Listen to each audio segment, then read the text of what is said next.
Halo, dulur, memiliki tanaman cabai dengan kondisi yang sehat, subur, dan bebas hama dan juga penyakit adalah satu hal yang selalu kita harapkan. Namun bagaimana jika kondisi tanaman kita terserang hama dan juga penyakit, terutama keriting daun? Pertanyaannya adalah bagaimana cara mengatasinya? Penasaran? Simak selengkapnya.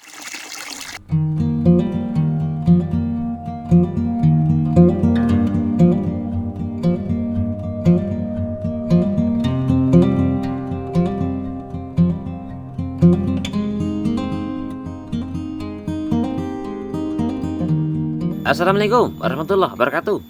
Halo dulur, jumpa lagi dengan saya Bang Amel. Dan kali ini kita berada di lahan polybag untuk tanaman cabai ya teman-teman. Terima kasih buat jenengan yang sudah hadir. Tidak lupa saya doakan semoga jenengan selalu sehat lah ya dan berkah rezeki. Kegiatan hari ini aplikasi obat untuk pengendalian hama dan juga penyakit di usia tanaman kurang lebih 8 hari setelah tanam. Karena ada beberapa tanaman untuk kondisi daun mengalami keriting daun. Buat jenengan yang masih pemula dan memiliki tanaman cabai namun kondisi daunnya mengalami keriting daun, mungkin video kali ini bisa menjadi solusi dan juga inspirasi. Dan tak usah berlama-lama, yuk bareng-bareng kita belajar.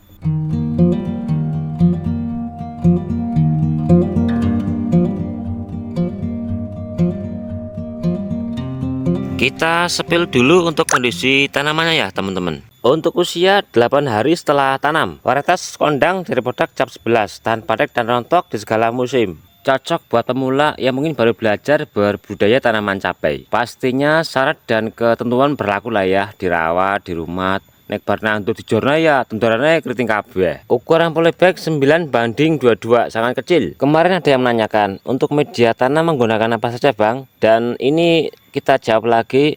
Yang pertama untuk tanah 5 ember, lalu arang sekam 5 ember, kohe kambing yang sudah fermentasi 1 ember, dan abu dapur 1 ember. Kalau panjenengan yang mau belajar tanam cabai di polybag, usahakan ukuran polybag minimal 35 ya teman-teman. Lebih besar lebih bagus. Dan kenapa saya pakai polybag kecil? Karena permintaan dari satu sahabat petani suruh nanam cabai di polybag kecil. Ini saya menaburkan daun kering jati di atas permukaan media tanam. Tujuan aplikasi yang pertama menjaga kondisi tekstur media tanam terutama pada saat hujan. Jadi pada saat hujan deras, air tidak langsung mengenai tanah, akan dipecah dulu oleh daun kering jati ini. Yang kedua, menjaga kelembaban media tanam. Jadi pada saat cuaca panas, media tanam tidak mudah kering. Yang ketiga, meminimalis pertumbuhan gulma, apalagi kalau daun kering jati sudah membusuk. Biasanya gulma itu minim tumbuh. Yang keempat, dapat membantu menjaga kesehatan media tanam dan juga perakaran dari serangan bakteri seperti layu bakteri dan juga layu fusarium. Jadi pada saat daun jati kering membusuk nantinya akan mengeluarkan jamur positif.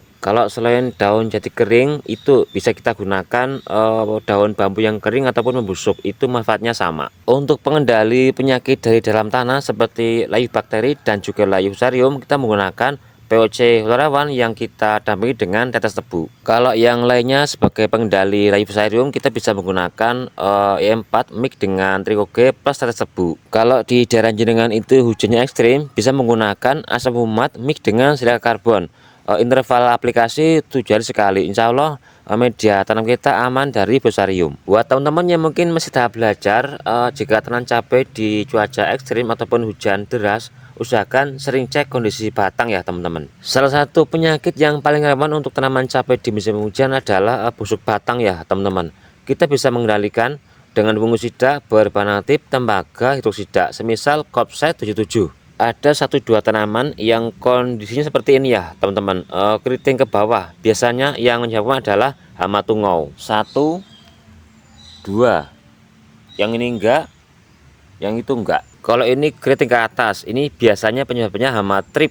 Racikan obat yang akan kita gunakan hari ini sebagai pengendali keriting daun adalah seperti ini ya teman-teman. Yuk kita bahas pelan-pelan. Yang pertama, untuk mengendalikan keriting daun ke bawah yang diakibatkan dari hama tungau, kita menggunakan Akartsida berbahan aktif Piridaban. Kita menggunakan dari produk Summit. Yang kedua, untuk mengendalikan keriting daun ke atas yang diakibatkan dari hama trip, kita menggunakan insektisida dengan alternatif ivermectin ini dari produk Ionic Plus. Yang ketiga, kita menambahkan asam amino sebagai penambah antibodi dan juga kekebalan pada tanaman. Jadi kalau antibodi dan imun tanaman kita tambahkan, maka tanaman akan kuat memerangi penyakit seperti ini, keriting daun. Kita gunakan dari produk MicroPro, ini sangat bagus, ini imbang dengan Ambition. Yang keempat, kita menambahkan suplemen sel tanaman. Ini kita coba dari Vitaron SL. Ini untuk manfaatnya memulihkan kondisi sel-sel tanaman setelah terdampak serangan virus, fungi, bakteri, dan pengaruh cuaca buruk. Jadi sel-sel tanamannya rusak akibat keriting daun akan diperbaiki oleh ini suplemen sel tanaman. Yang kelima, seperti biasa kita menambahkan perekat untuk membantu daya kerja obat ataupun pestisida.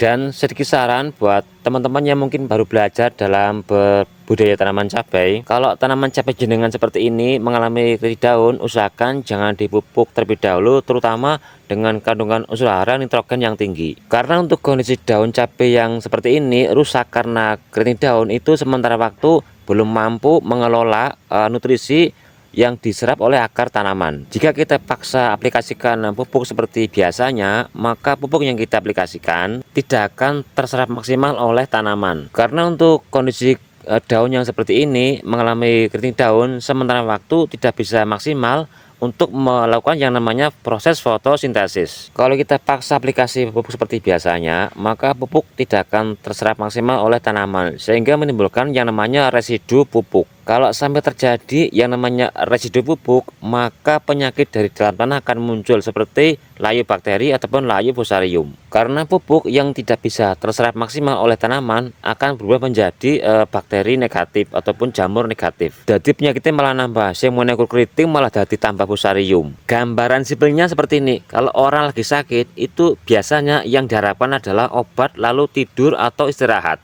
Dan kalau dikasih makanan, jangankan nasi 1 sendok, mie aja semangkok baru mangan. Sama seperti halnya tanaman, kita sembuhkan dulu penyakitnya, baru kalau sudah sembuh kita aplikasi pupuk kembali. Jadi rumus bakunya, yang ini untuk mengusir hamanya, yang ini untuk membantu pemulihan tanamannya, yang ini untuk membantu daya kerja obatnya. Kalau sudah satu rangkai seperti ini, namanya obat untuk mengatasi dan mengendali keriting daun. Wis, itu saja penjelasannya. Si mengenai budin pada mudeng para ya. Untuk air kita menggunakan tangki 16 liter karena tanaman masih kecil ya teman-teman. Pertama, akarisida samit kita akan menggunakan setengah tutup botol. Insektisida ionik botol hijau sama kita menggunakan setengah tutup botol. Asam amino dari produk MicroPro sama kita menggunakan setengah tutup botol. Suplemen sel tanaman Vitaron SL sama kita menggunakan setengah tutup botol. Perekat dari produk Polistik sama kita juga menggunakan setengah tutup botol saja.